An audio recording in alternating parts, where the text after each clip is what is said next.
No gates lifting. No documents being returned. No signal allowing passage. This border has been closed for decades, and yet standing here in front of what remains of it, the word closed does not quite capture what you feel. Closed suggests something that was once open and might one day open again. This does not feel like that. It feels restrained, held in a position of refusal so long that the refusal became the structure itself, became something you can see and touch and measure precisely in concrete and steel. There is a difference between a place that stopped functioning and a place that stopped being enforced. A place that stopped functioning goes quiet. It fades. It becomes neutral over time, something the surrounding landscape gradually absorbs and softens into nothing. But a place that stopped being enforced keeps its shape. The architecture does not soften. The logic does not dissolve. The system remains exactly as it was built, waiting for an authority that is no longer there to activate it. Borders in the former East Germany were not temporary arrangements or improvised responses to a moment of political crisis. They were permanent systems, engineered over years and maintained with careful, consistent precision. They were not built to slow movement indefinitely in the way that a traffic system slows movement.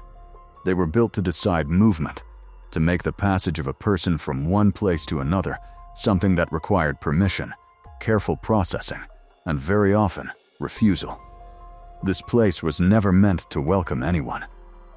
That is important to understand before you look at it, because the instinct when approaching a border is to expect that it is oriented toward passage, that its purpose is to manage the flow of people from one side to the other.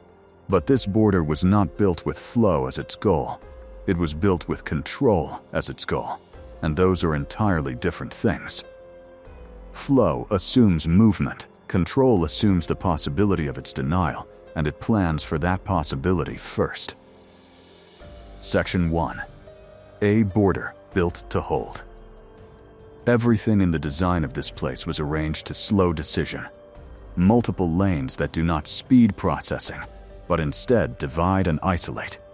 Repeated checkpoints that force the same person through the same scrutiny more than once, each repetition adding weight and pressure to the experience. Clear sightlines that ensure no movement goes unobserved, that nothing can happen here without being seen.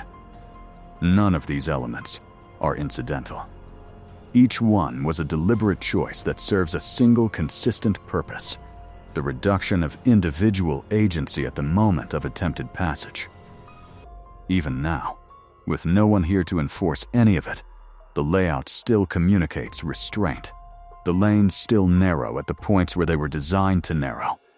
The booths still face the directions they were built to face. The barriers still divide the space in the way they were installed to divide it. You do not need a guard present to understand what this space is telling you. The space itself says, "Stop here. Wait. Remain visible. Present yourself for examination."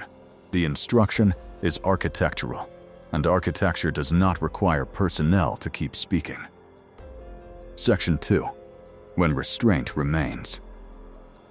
Most abandoned places feel empty in the straightforward sense. You walk through them, and what you encounter is absence. The absence of people, of sound, of purpose. The emptiness becomes the primary quality of the space, and after a while, it starts to feel like blankness, like a clean surface that no longer holds a meaning. This place does not feel empty in that way. It feels controlled, because the form of control that was built into this structure was not stored in the people who enforced it. It was built into the architecture. The guards are gone, and the rules are no longer enforced, but the rules are still implied by every surface, every angle, every deliberate narrowing of the physical space. What remains here is not danger. There is nothing here that can harm you. What remains is something harder to name than danger. It is pressure without release, the physical expression of a system that expected compliance and built itself precisely and permanently to ensure it. Section 3. The human trace. Look closely at the details of what time has left behind. Inspection booths worn smooth at the places where hands and arms rested through thousands of repetitions of the same gesture. Papers taken, examined, returned, or withheld.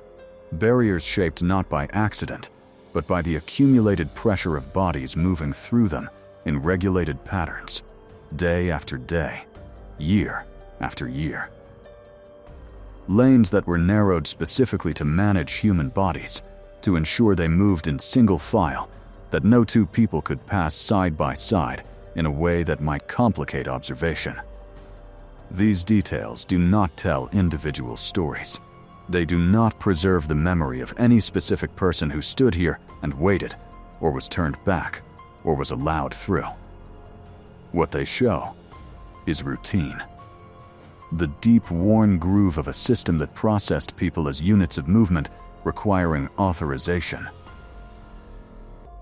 Lives paused at this point. Choices restricted here.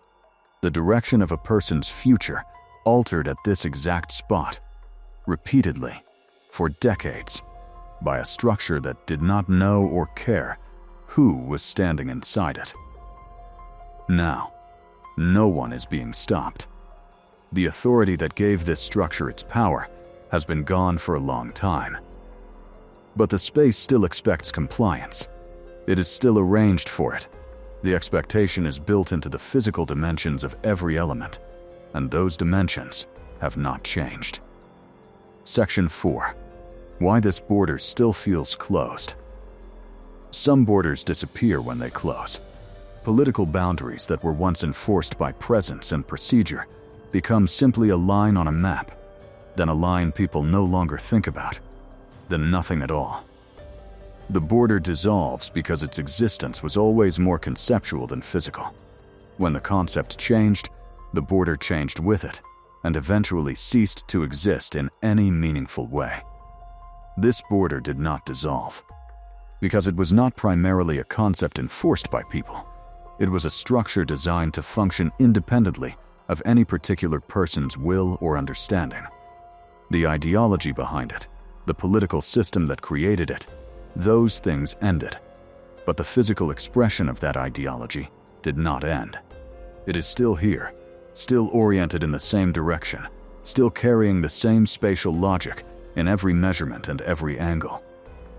This structure is not unsettling because it once divided people from each other, though it did. It is unsettling because its logic still works. You can still read exactly what it was built to do.